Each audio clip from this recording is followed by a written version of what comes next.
What's good, y'all, and welcome to this video. This is a Rygar showcase. Rygar is our newest Nightmare Lord. He is a warrior. Furthermore, Rygar isn't even all that far away, because if we take a look right here, it has been added like 2 or 3 hours ago. We have the ability to go to events, and you see Saturday we get a Rygar Ancient 15x. So Rygar isn't a character that is oh so far away that we're going to see in like 2 or 3 months. He is here now. He is going to be releasing this weekend, and we will find out what he is all about, his kit, his abilities, and his strength and weaknesses.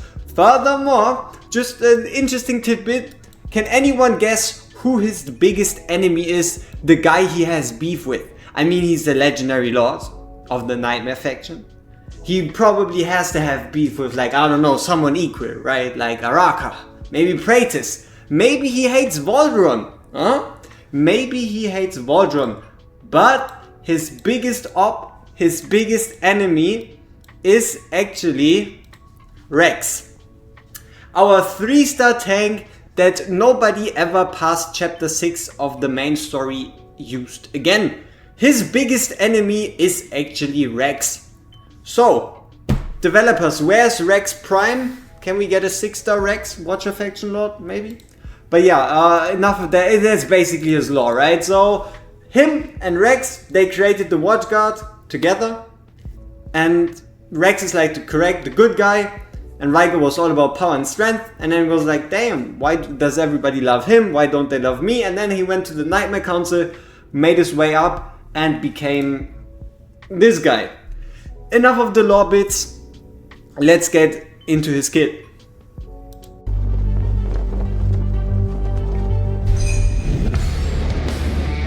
Our research begins. Okay, so kit time, basic stats first as usual.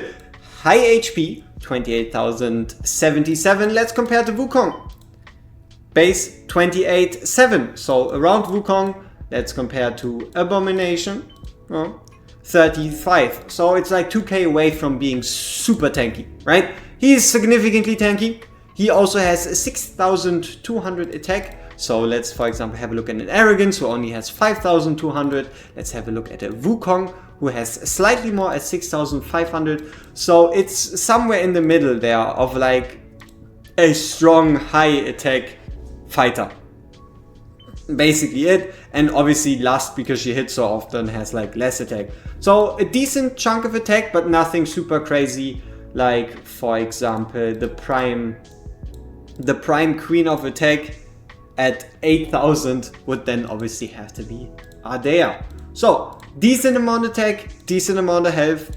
Cost 19. Reasonable, but also understandable, because keep in mind he is a fighter. And it is also something very expensive. So once again, it's not a hero that you would be able to place down straight away for example, single target arena. He has a block of 2, so like any other fighter. 2.6 attack interval is also about as standard as it can be when it comes to fighters. Then we have crit damage of 150%, as well as a rage regen auto of 13. Decent, so 13 rage per second, and also 11 rage on doing a basic attack and 5 rage on getting attacked. Pretty standard stuff. Let's get into the kit. So Rygar's kit. Skills, here we go. Talent. Hammer attack has a 20% chance to inflict stun. This stun is 1 second on the target, while X attack has a 20% chance to inflict defense reduction. So a lot of chance based stuff, and we see he has an X and he has a hammer. How does it work? I don't know, but at least it's not like a super complicated talent, which means it should be easy to work with. Basic attack has a 40% chance to attack with the hammer, dealing 120% damage, has a 40% chance to attack with the X, dealing 120% damage, and it's a 20% chance to use Warlord's Might, attacks with 2 weapons simultaneously, and has a chance to trigger talent effects. So if he attacks at a 20% chance, you stun and defense reduce, dealing 120% damage 2 times. This defense reduction goes on for 5 seconds So let's assume he has a 1.5 second interval, which means you get 3 attacks within 5 seconds. Out of those 3 attacks, you need one of those to be the X attack. But this attack, the X attack also only has a 20% chance. So even if you hit the 40% on the basic, it still only has a 20% chance. So let's say it's 20% off 40%, which would be 16%? No, 8%. It's an 8% chance overall, raw statistically.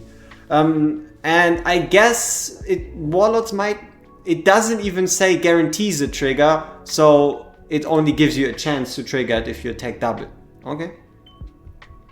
Weird basic attack. Brute Strength, Warlord's Might. So this attack had only a 20% trigger chance. Oh, but it is 120% damage twice because he attacks with 2 weapons. Makes sense. It ignores 20% of the target's defense, which isn't that high of a defense ignore. And when Warlord's Might is triggered, he increases his attack by 5% for 10 seconds.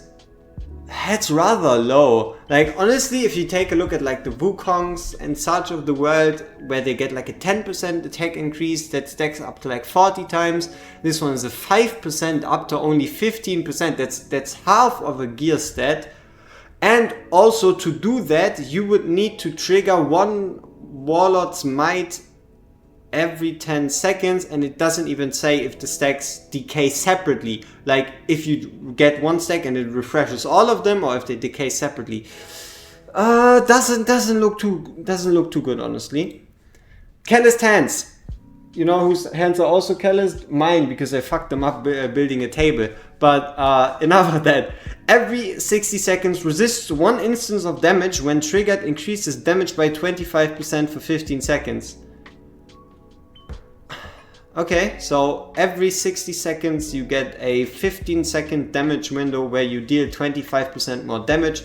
So let's say you trigger it and then you have 15 seconds and you trigger it again, which means you have a 45-second downtime, 15-second uptime, so overall a 25% uptime on a 25% damage buff, which would make it a permanent 6.25% damage buff. Realistically speaking, each time the hero deals damage, so the higher attack you have, and also if you trigger his Warlord's Might, you reduce the cooldown of the effect. So realistically, it probably is something like a 15-second uptime, 30-second downtime, 15-second uptime. Hard to say. Ultimate. Basic attack is turned into Warlord's Might, which means every single attack is going to hit twice. Every single attack is going to permanently ignore defense. He is going to be able to, in his ultimate, stack to 3 stacks pretty easily.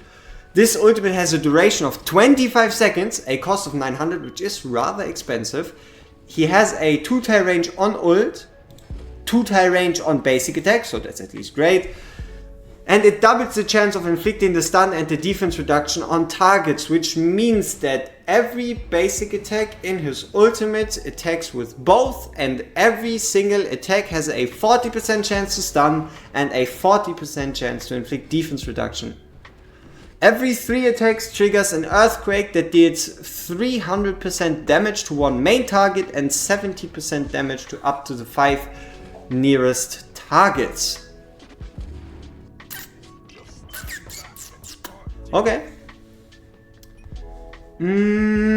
Let's say we have a 1.5 second interval, maybe 1.3, maybe 1.2 on Lord bonus. We'll have a look at the Lord bonus in just a bit. That means we get, let's say we get 20 attacks. Let's say we get 20 attacks in this ability. Let's make it 21. That means that 7 instances of 300% extra damage, potentially even 370 if the earthquake extra explosion also hits the original target. I don't know, doesn't sound too crazy. Okay, Nightmare Power 3. Increases faction team members' basic attributes by 15% every time a faction team member is deployed. All deployed faction team members gain 5% attack speed, up to 10, 20 and 35% attack speed it is the way it is. It is the basic. However, the healing received is reduced by 15%. That's normal. Now is the thing that's different. So let's first refresh what Torodor has and what makes Torodor so strong and what he actually has to compete against.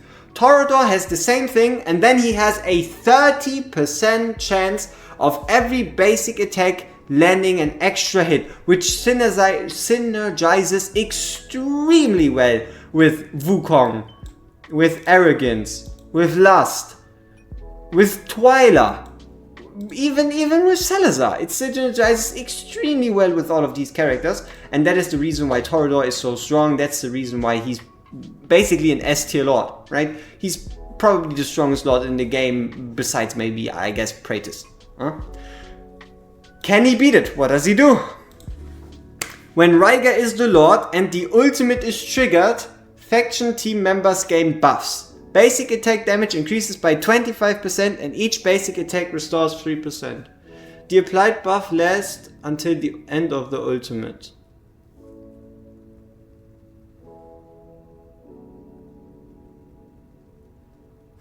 That's kinda whack. I don't know. See, the selling part of Torodor is obviously the fact that Torodor's is permanent. Torodor's faction bonus works if you have him on the field. If you don't, it just works. You don't have any conditions, it just works. His faction members just work. This guy, he needs to be on the field. That's the important part. He needs to be on the field, so he has to pull his own weight. Let's take Guild Boss 1 for example. If he deals bad damage in Guild Boss 1, you would be hurting yourself trying to make him work, right?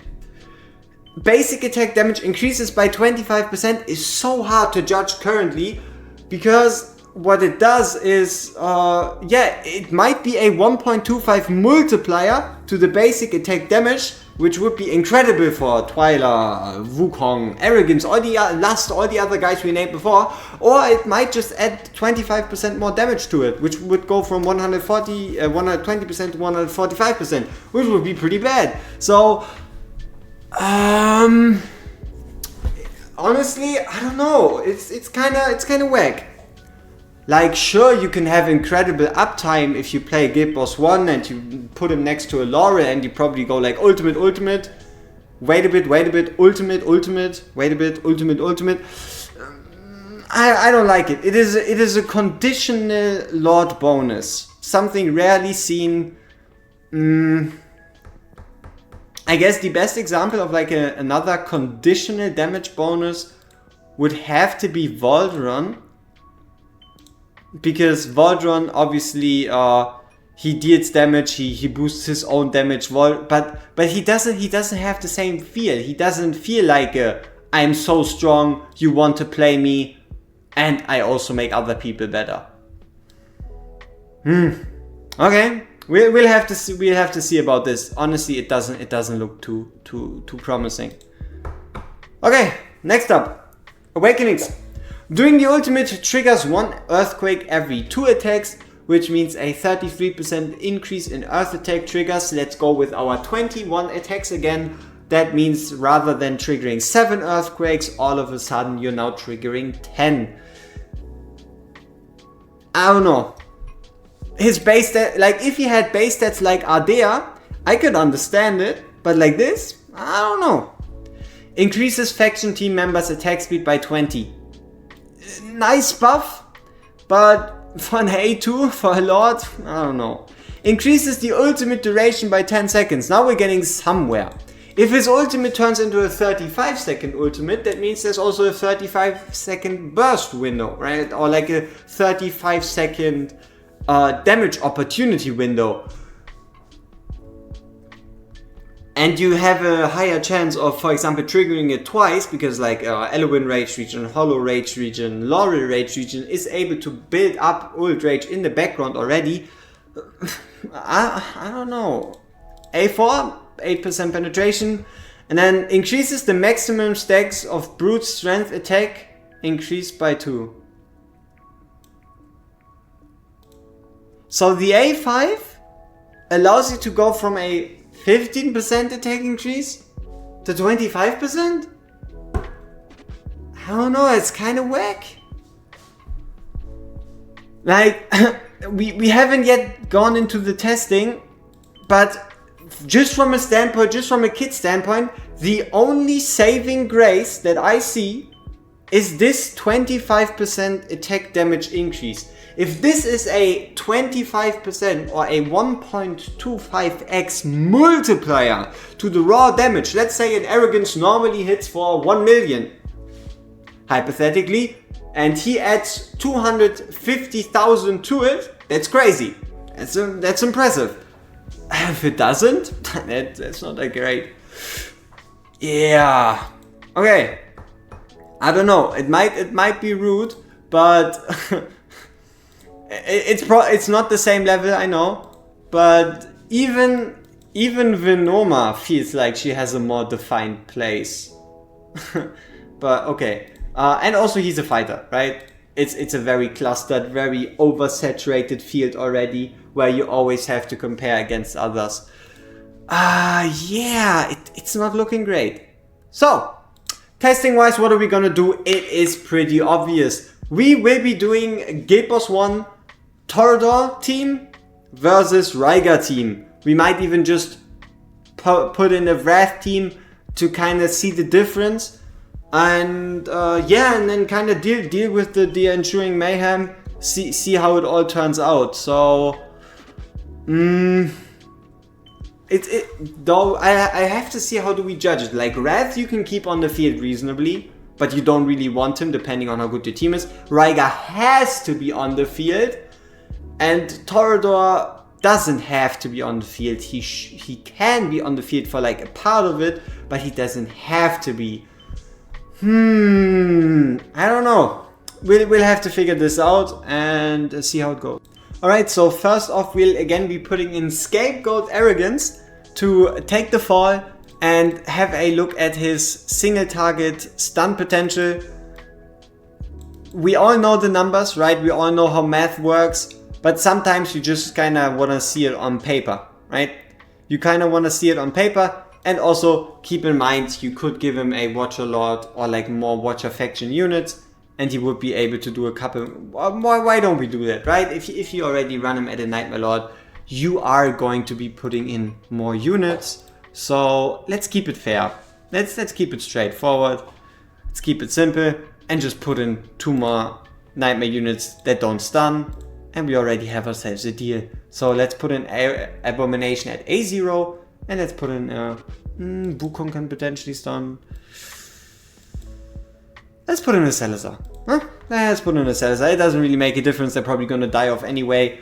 But we'll be having a look at it. So, Rygar goes in.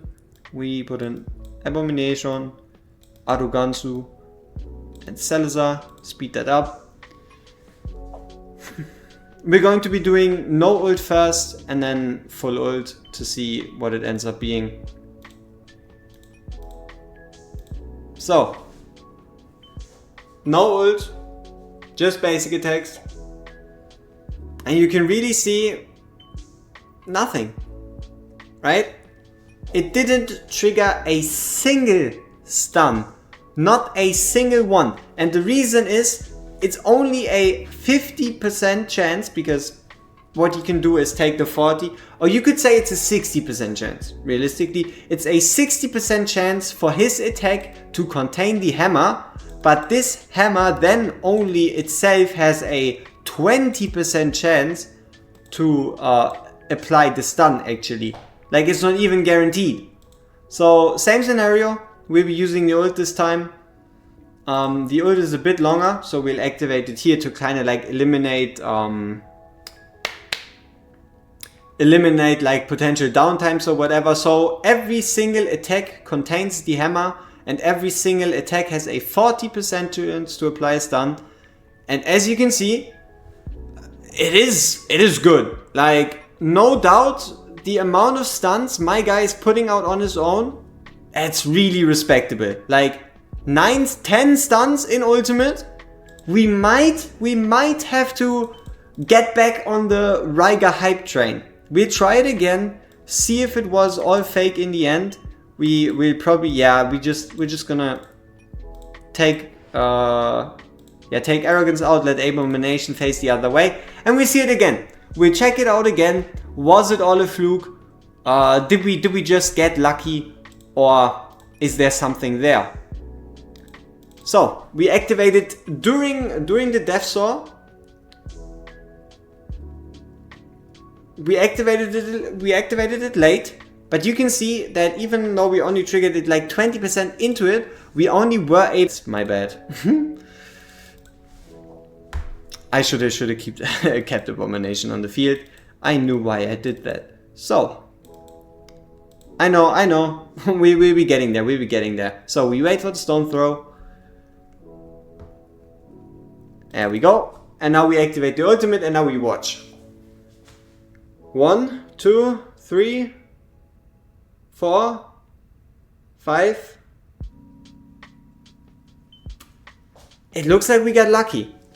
Even like, let's say we look at the numbers. Let's be super friendly here and give him a 2 attacks per second, which would be 2 40% chances, which is already a bit too much, I guess you could say, but 2 40% chances.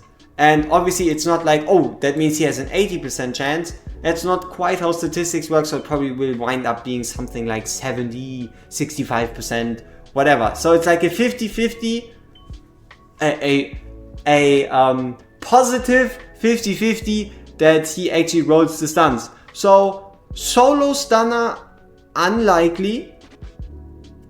Dual stunner with someone that provides a bit of stuns like Wukong seems very likely. Seems very likely that he's going to be able to dual stun. Even an A0 Wukong or A1 Wukong without the ability to do stunts with his clones. You just need a bit of stuns somewhere else. Just a bit of stuns somewhere else and you should be able to deal with the chainsaw. Which is good. That's really good and honestly pretty unexpected. Alright, so this is the method I finally settled on to kind of give us a baseline of idea of whose Lord bonus is stronger. We'll be just placing down Rygar plus Wukong versus Torodor plus Wukong. Both will be placed down at the same time completely. Yes, Torodor doesn't do as much damage, but we kind of have to simulate a similar level of defense down generated by Torodor versus generated by Rygar, because if we keep Torodor on the bench and Rygar on the field, that Wukong is just going to get more damage that way, so it should give us a more clear idea of what the hell a 25% damage whatever bonus actually entails. Furthermore, we'll be rage boosting Wukong rather than Rygar, because Rygar would get more of an advantage, or technically less of an advantage. It's hard to say, but it would just screw things up if we gave rage to Rygar rather than Wukong. Set wise, similar stats. We'll also be putting Torodor in a damage set, just kind of to have the number. You don't really use them in a damage set, I know, but just so we have the number. Otherwise, gear, what are we looking at? 225, 227 or whatever. If you compare it with Wukong, you'll be seeing it's slightly different. It has more crit damage, more attack, but less attack speed. It is similar enough for us to be able to test it this way, and we'll be doing it with A5 Wukong too. This one will be full run. After that, we'll be just going over numbers. So, full run it is once. We will do for one full run, the rest I'll have to do myself and kind of like find a way to entertain myself, you know? So yeah, Wukong in, inspiration, bring our other people in, inspiration. Should be on Volker. There we go. So everybody has inspiration that needs to. We bring in Salazar. Take out Salazar. We speed it up. And we ult. We rage regen. Take out. And we ult. So far so good. Keep in mind that if Rygar is the one getting boosted with extra rage regen, his Lord bonus is up more often. If his Lord bonus is up more often, that means everybody else is doing more damage. So in a 3 people comp, if you had the choice, you probably would be picking Rygar to be the one to get the bonus, because he's just going to do more. And otherwise, let's say heroes like Kigiri and Wukong have some slight self rage regen.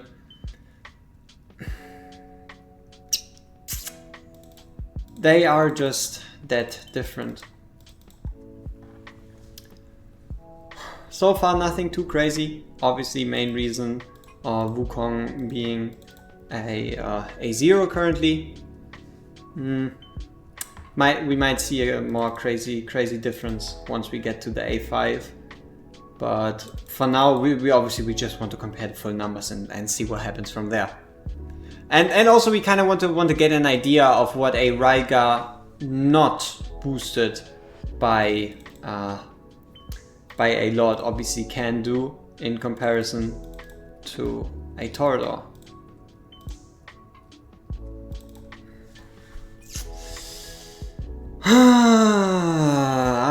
I don't know. Rygar feels like my instinct screams weak. I don't know why, but my instinct screams weak. I did get proven wrong already once by the fact that he can basically solo stun during ult. He can basically solo stun Guild Boss 2 during ult, so that's a plus. That's a big plus. But besides that, and also again, kind of solo stunning isn't that great if your account already has a A5 Wukong who solo stuns for you, right? You don't really jump up in joy over the ability to solo stun if you already have someone to solo stun. But there isn't that many solo stunners that deal damage, namely Wukong and now Rygar. So it is pretty fucking good, especially considering that you would have to have Rygar once versus Wukong 4 times, but Rygar, Ancient, Lord, so definitely harder to get. What are the numbers? 135 million on Wukong, 118 on Rygar. Let's check out the Torodor run. Alright, so this is the Wukong score with Torodor. You see the major difference in the fact that Torodor is dealing 70 million damage less than Rygar, and Wukong is dealing 3 million damage more than with Rygar. Now you might be thinking, okay, that makes it quite simple, right? Rygar better than Torodor. He does more damage and that's it. But it isn't that easy. So for the next segment, you really just gotta stick with me and trust the process. Welcome to this debate on Torodor versus Rygar. Number one conclusion, they are the same. We will be going over why, how, when, what the hell am I talking about in just a bit, but that is your main conclusion. They are the same. The same. If you do not have Torodor, you have to pull for Rygar. That's your first conclusion, the most important conclusion, and that is what you need to take away from this video. Next up, you'll be getting all the reasons why, how, when, what, whatever. Now, let's make it a point system. Let's start with the guild bosses. With the gear rates, do you care about any one of these in any of the gear rates? The only gear rate you care about is 1 point for Torodor, for gear rate 1, and the Nightmare team, or gear rate 2. They both work there if you are relying on a hardsuit for gear rate 2. Both of them do the same thing. They provide a Lord bonus for gear rate 2. The same thing. That's pretty much it. Next up, you're going to be having to look at Guild Boss 1. Guild Boss 1, if you have stronger Nightmare units, Torodor becomes more useful because Torodor obviously can stay on the bench while you use your nightmare units on the field. Rygar has to be offensively used and becomes stronger if you have weaker nightmare units, because he is going to be on the field, so he has to take the place of someone else. What further complicates this is the outcome is the same. If a Rygar is on the field using his Lord bonus, the effect of the Lord bonus is the same amount of damage than if you were to use a Torodor. Torodor on the field or even off the field. It is the same. Both basically do the same thing.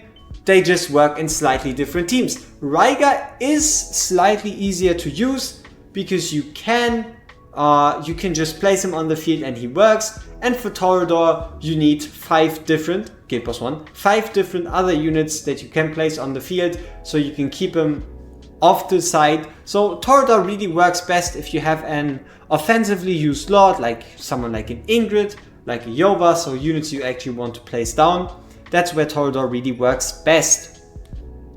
Overall, guild boss, they're equal. Like, it really depends on your team, but you're going to get the same result. Torodor is going to be as strong as Rygar. Rygar is going to be as strong as Torodor. Both are going to be making your nightmare unit stronger. One of them does more damage, one of them does less damage. One has a slightly better Lord effect, one has a slightly worse Lord effect. But just from a raw standpoint, when it comes to Guild Boss 1, Rygar wins because he just does more damage than a Torodor. Guild Boss 2. Rygar is superior to Torodor because of the reason, again, that he has the ability to deal damage. He has the ability to deal damage, though the thing is, also your nightmare units are going to deal slightly less damage if you're not using a Torodor, because his Lord bonus is slightly worse because it is based on uptime, so it doesn't have a 100% one. Besides that, he obviously makes up for the damage difference himself. He can hit really hard, but not as hard as like the Wukongs and the Kigiris, so he's not going to be like the game decisive one. Basically, both of them are super overpowered in Guild Boss 2. Either or is super strong. For example, if you run a Torodor, you can run whatever you want, like someone like an Alistair. If you're running Rygar, you kinda need a Volker in tank gear to be able to survive. So Torodor either doesn't do damage because he's in tank gear, or Volker doesn't do damage because she's in tank gear. So they both perform about equally well in Guild Boss 2. Just when you're looking at the highest level with the highest level characters, Rygar is going to give you a slightly better score. This is kind of also where the problem comes in, and I guess where you have like the first real difference. Let's give him the special points, right? So Torodor is best used in content where you need 8 units.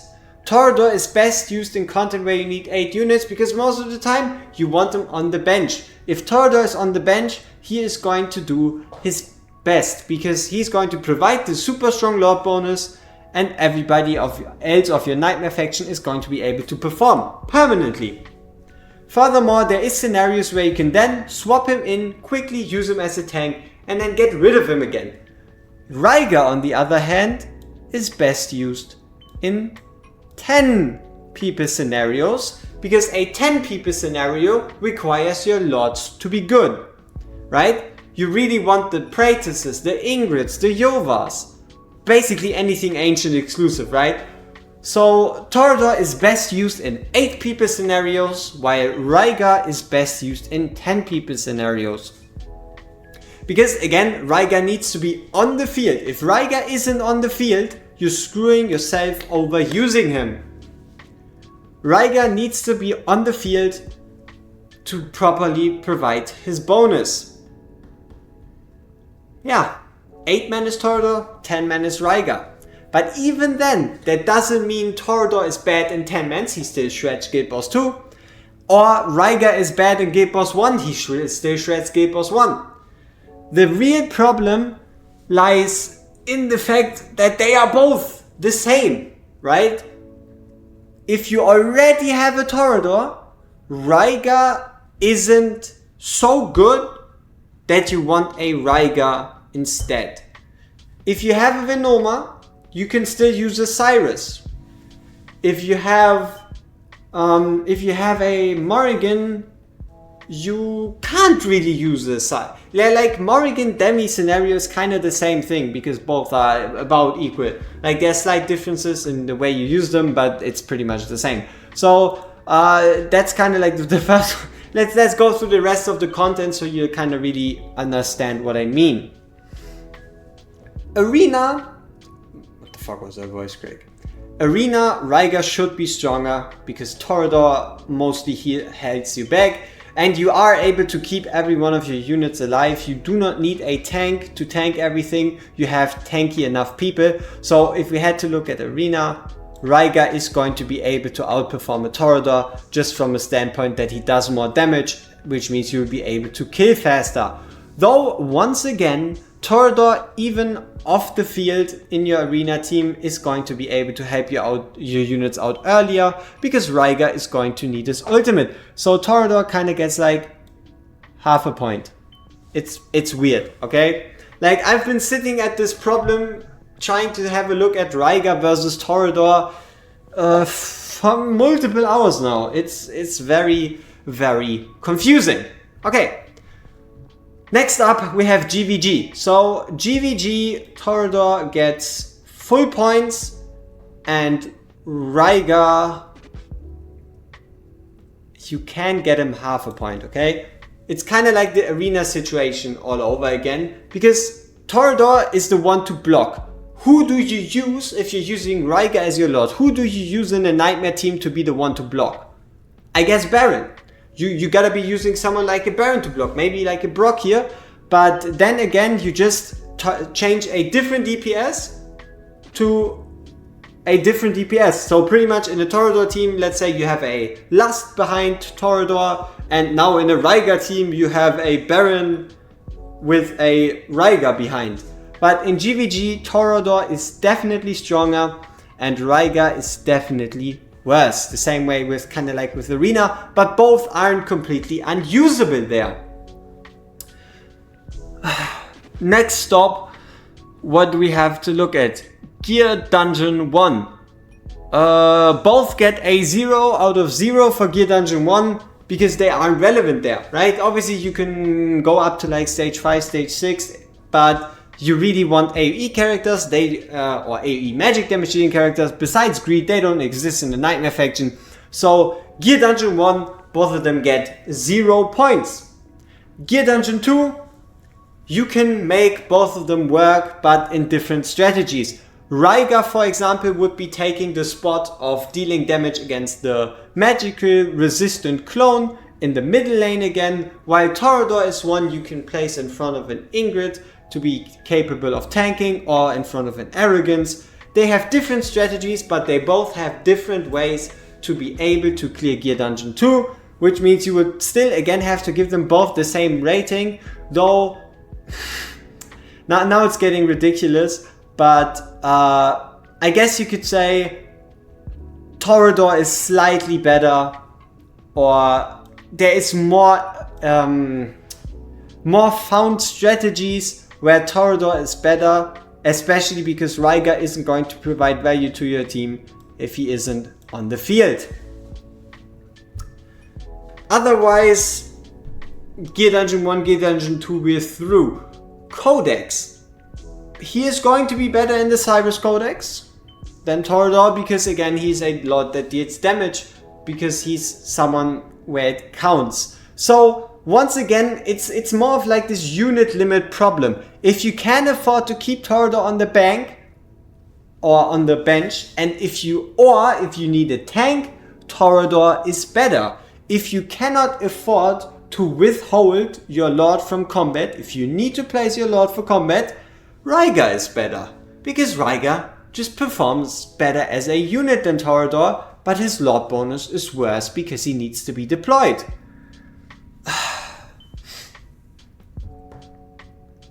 Yeah.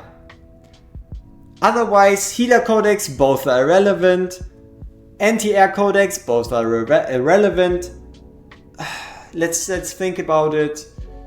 For Zealous Codex, Torodor doesn't do as many hits as Rygar does, but Torodor's Lord bonus deals or allows your units to deal more hits than a Rygar does, so there's a point for Torodor for Zealous Codex, but there also is a point for Rygar for the Zealous Codex. Frustrating, isn't it? See, this is kind of the issue, right? And that's why the first conclusion is the most important one. If you don't have either, pull. If you have Torodor, it's not worth it. You're going to end up with pretty much the same thing. They are pretty much the same.